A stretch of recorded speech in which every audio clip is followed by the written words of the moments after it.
James here with the Good Ride, and riding the Metal Guru.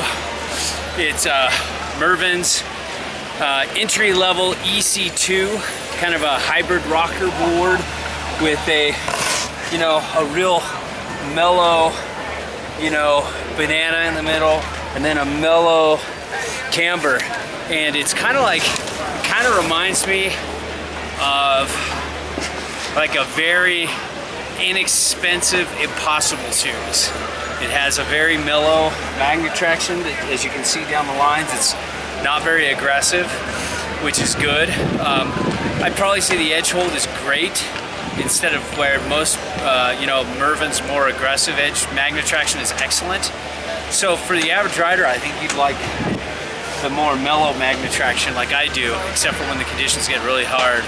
But for like somebody who's riding in good to borderline icy to hard conditions, it's really good. It's got pretty decent pop.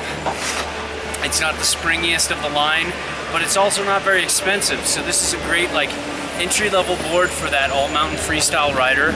I just took it through the pipe, through the park, off some little jumps and what have you, and it's a really fun, forgiving, playful board.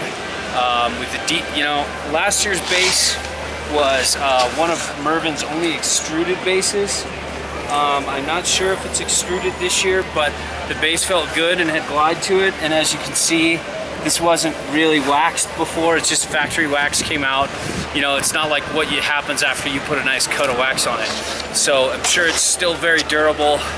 All in all, it didn't, set fire to my life and change everything, but for the price, it's it's great for an entry-level rider. Like if you're somebody looking at the carbon high beam from Gnu, but you want something with a little more bite at the tip and tail, like to maybe practice carving or ride a little more all-mountain freestyle than more of a freestyle with an all-mountain freestyle aftertaste, you'd probably want this board better.